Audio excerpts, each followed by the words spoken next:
I stopped taking insurance and now I'm having problems with cash flow and patients not completing their treatment plans. So this is a great question. This is, for one, this is a success problem, because if getting off of insurance was something that you wanted to do as a practitioner, that's a goal, right? Not every practitioner is cash-based. A lot of them are still in the insurance system. So getting off of insurance is actually a big, big win.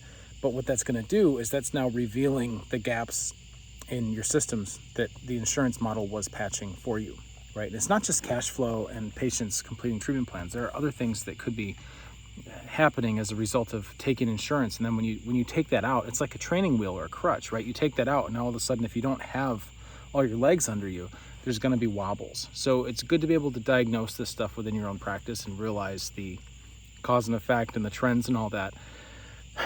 What this is going to show is the weaknesses in your systems. So if you're having trouble with cash flow, that means you need to be creating better offers that help you cash flow positive upfront.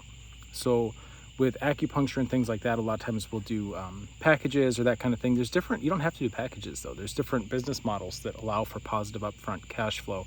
One of them would be a membership, which also is perfect because that aligns to doing things online as well, right? When you get out of the actual manual component, or if you want to have an online program that supplements what you do in your brick and mortar, having a membership option, that really sorts out the people who are serious and committed and see a long-term future with you from those who are kind of toe dipping, which is okay if people are toe dipping for acupuncture. You know, they want to try it a little bit.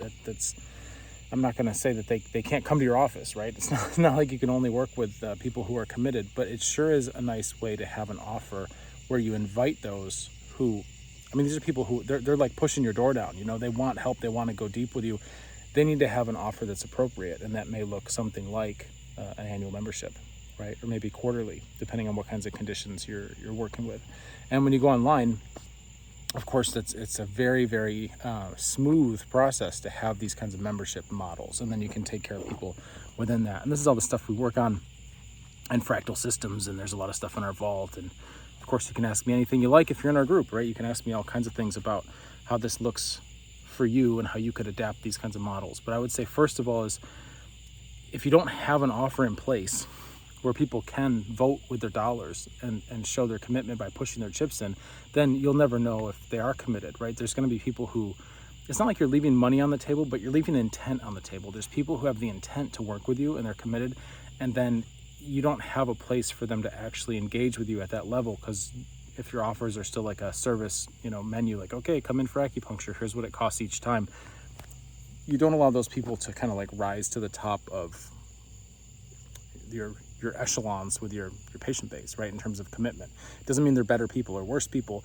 I know there's a lot of reasons why some people, wouldn't want to do a package or commit. Like, I get that, but it's not about forcing people in or making judgments. It's about creating appropriate containers in the form of offers that allow for positive cash flow. Because once somebody's bought in belief-wise and they know that you can help them, then they push their chips in because they want to solve the problem. They don't want the method necessarily, the technique, right? They want the problem solved. And if you're the person, if you're the Gandalf, you're the guide who's demonstrated that you're capable of taking them on this journey, get the money out of the way, right? Let them pay once and be done with it. And now you've got positive cash flow, right? On your side, that's a good thing. On their side, it's a good thing because they don't have to deal with more little like toe dipping charges, just getting nickel dimed all the time. They've paid, they know what the price is, and it's handled, right? It's a very clean thing to do. So if you have those kinds of offers in place in your brick and mortar or online, right, and/or that can help a lot with positive cash flow.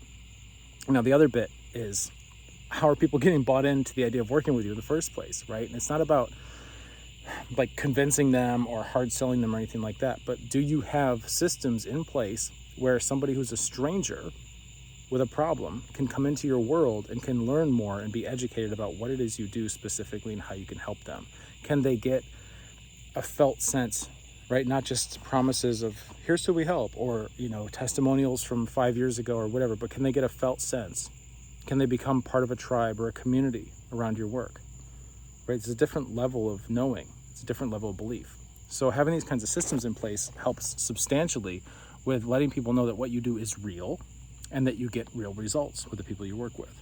So if you look at working online, there's a lot of ways to do it. I think one of the best ways is the way we use a group, right? We have a community, we have a culture, and you can bring people into that group. and let them ask each other questions, right? Like, oh, I just met Jeremy here, and they can connect with people that I work with and say, oh, what's it been like? What kind of results have you gotten, right? And now it can take some of the stigma off it, some of the pressure off it. People can just ask each other what's going on. They don't always have to take such a big leap of faith to work with you, right? Because you're real, you're showing up every single day. So some kind of model like that can be really, really helpful.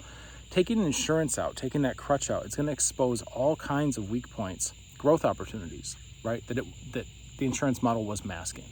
So one of them could be cash flow, not having the right kind of offer structure because you were relying on insurance to dictate the offer structure, right? Which is fee for service. You put your codes and we reimburse you, right? And that had been decided. And now it's a real opportunity to start to get a fresh start with reinventing how you want your offer structure to look, right? And then the patient commitment, patient following through.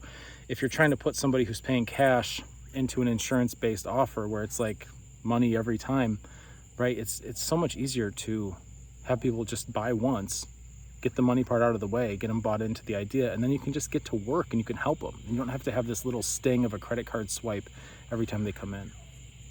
So something to think about is architecting, not just like, what do you do during a visit, but what's your process here? How are you getting people better? What's the journey look like? What are the zigs and zags? This is why we have clinical clarity set up as an algorithm that you need to come in and hash out so that you own this information around your own processes. Because then when people are asking for your help, you've got a roadmap and you can show them what you can see. If you don't have a map, you can't show them what you can see because you can't see anything, right? So you got to have the map. Once you have the map, you can share that, and then they can get on board with the same vision, and they can realize that, yes, this is what you do, and that their problem is something you can help. And it may be substantial. It may take a long time, right? It may not be easy or linear, but you've got it mapped.